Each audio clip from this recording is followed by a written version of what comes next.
Maisha ya shule yana visa na mikasa mingi sana, na kila mmoja wetu ana kumbukumbu zake kipindi akiwa shule. Na hii ndio sababu Goodluck Mluma kukuletea kipindi cha Shuleni Enzi Hizo. Ni kila siku ya Ijumaa kuanzia saa 1 kamili usiku hadi saa 1:30 usiku. Ni hapa hapa JN Power TV.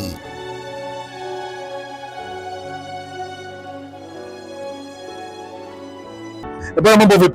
Bwana safi, habari? Fresh, na kwaje? Poa poa. Kwa majina ninaitwa Goodluck Mluma, mwenzangu anaitwa nani? Naitwa Emmanuel. Emmanuel, kipindi hewani ni Shuleni Enzi Hizo. Kwa mtazamaji anataka kufahamu unakumbuka nini kipindi ulipokuwa shule, na umesoma shule mkoa gani, wilaya gani na kata gani? Nimesoma shule ya msingi Chosibii, kata ya Chimala, mkoa wa Mbeya, wilaya ya Mbarali. Bwana, amesoma mkoa wa Mbeya, wilaya ya Mbarali, kata ya Chimala, na shule yenyewe inaitwa Chosibii. Bwana, hatari sana. Siku ya kwanza wakati mzazi anakupeleka kwenda kuona darasa la kwanza, ulijisikiaje? Nilijisikia vizuri sana, nilifurahi kwa kweli, kwa sababu kwanza nilikuwa nina sare mpya za shule, pili nilikuwa naenda kujiunga na marafiki ambao nilikuwa nawaona wanaenda shule, mimi kipindi hicho nilikuwa mdogo, kwa hiyo nilifurahi sana. Okay, ni matukio gani ambayo unakumbuka, unasema matukio siwezi kuyasahau, na hayo unakuwa kwenye matukio nilizingua? Matukio ambayo nilikuwa ninayafurahia kwa sababu kwanza ile shule ilikuwa inamilikiwa na wamisionari. Kwa hiyo kipindi hicho kabla hajachukuliwa na serikali, walikuwa wanatuletea madude fulani hivi, alikuwa kama uji hivi kwenye kikopo. Yale madude yalikuwa yanafanya niwe nahudhuria shuleni kila siku, kwa sababu nilikuwa ninayapenda, matamu kweli kweli. Ila kilichofanya nizingue ambacho nakikumbuka mpaka leo, bana wewe, tulienda kuiba karanga kwenye shamba la mwalimu wa shule. Alitulamba. Na ule mwalimu alikuwa anaitwa mwalimu nani? Alikuwa anaitwa Mwalimu Dangala. Dangala. Yeah. Namkumbuka sana.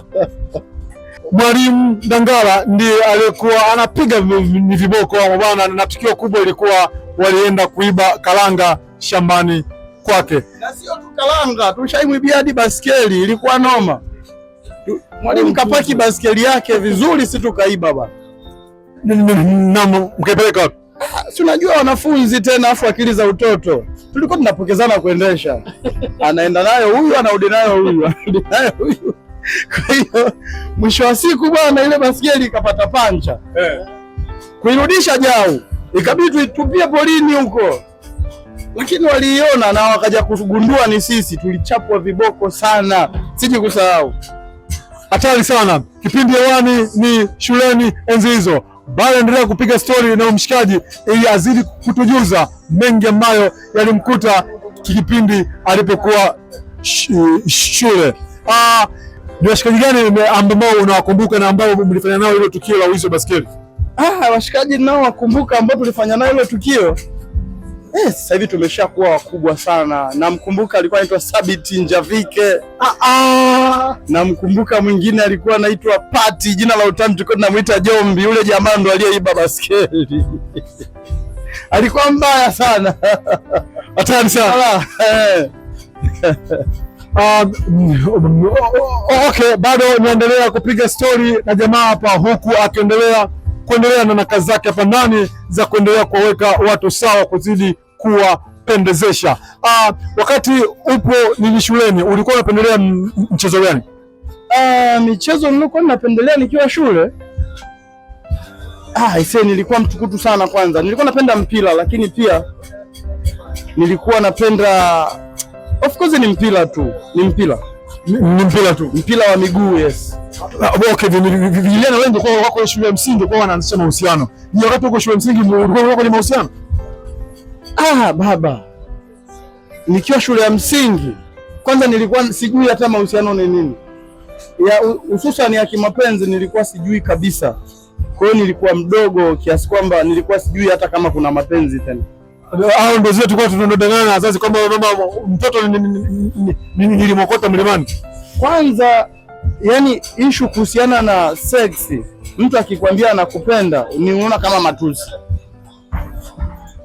Kwa hiyo nilikuwa sijui kabisa kuhusu masuala ya mahusiano.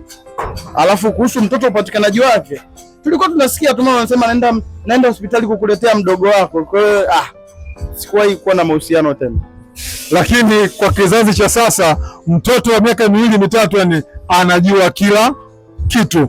Hivyo mitandao, teknolojia pamoja na malezi ndio ambayo yanatubadilisha. Kwa hiyo kadri sayansi inavyozidi kukua, basi na sisi upeo wetu na upeo wa watoto ndivyo unapozidi kukua. Bado ni Enzi Hizo shuleni na bado niko maeneo ya haya maeneo ya Mwenge, nazidi kupiga stori na washikaji. Nimeomba wakumbuke washikaji zako 5 na unaambia washikaji wako wapi na wanafanya nini kwa sasa. Na wakumbuka washikaji zangu 5. Wa kwanza anaitwa Sabit Njavike, sasa hivi ni bodaboda yuko Chimala Mbeya. Wa pili anaitwa Mitred Nsemwa, sijawahi muona muda mrefu sana ila naamini atakuwa yuko huko Mbeya. Wa tatu anaitwa Milson Mwaikambo, huyo kijana sasa hivi mwajiliwa wa serikali, sitaki kusema ni sekta ipi. Alafu wa 4 anaitwa Ibrahim Majila, yupo pale Chimala Mbeya pia, ni mkulima. Wa 5 anaitwa Amoni Hazia, huyu bwana atakuwa pale Chimala Mbeya pia. Bwana nikushukuru sana mzee. Asante sana. Pamoja sana. Asante. Shuleni Enzi Hizo.